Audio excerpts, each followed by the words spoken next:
Hi everyone, it is Fitz with your daily delivery. Hope you are doing well. I'm quite good. It's the weekend. Well, tomorrow. It depends on how you count it. I'm counting Friday as a weekend for me.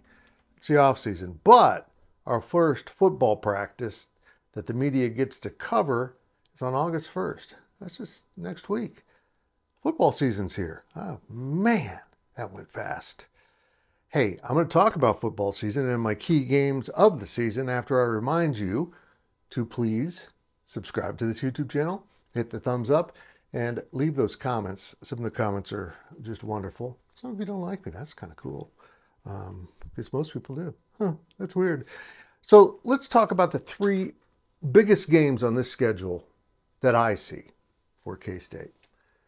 And there's a couple ways you can look at this. It gets a little complicated. I mean, I think the September 13th game with Arizona is enormous. But today, I want to talk about the conference. And that's not a conference game. So it is a team in the conference, but it's not a conference game. And that game could set in motion everything else after that. But again, I'm coming from this as K-State goes 3-0, and then what are the big games in the conference?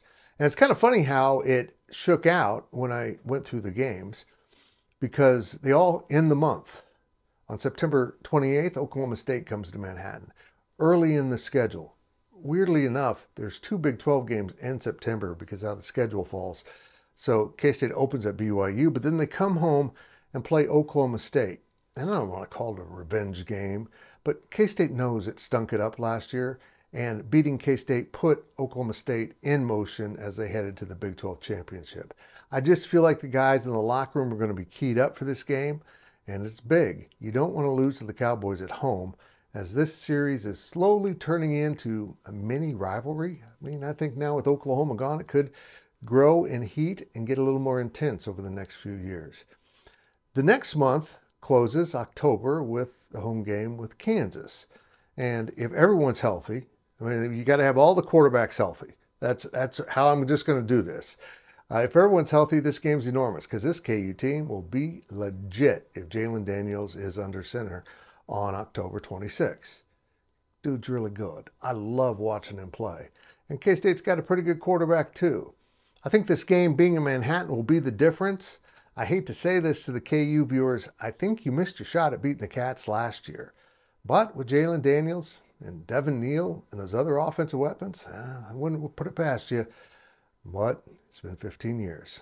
And finally, the last one is the last one.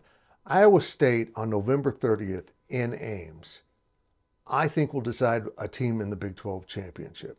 Because I think Iowa State is going to be really good. And the farther I get into studying them and closer I get to the season, I realize, no, they're going to be really good.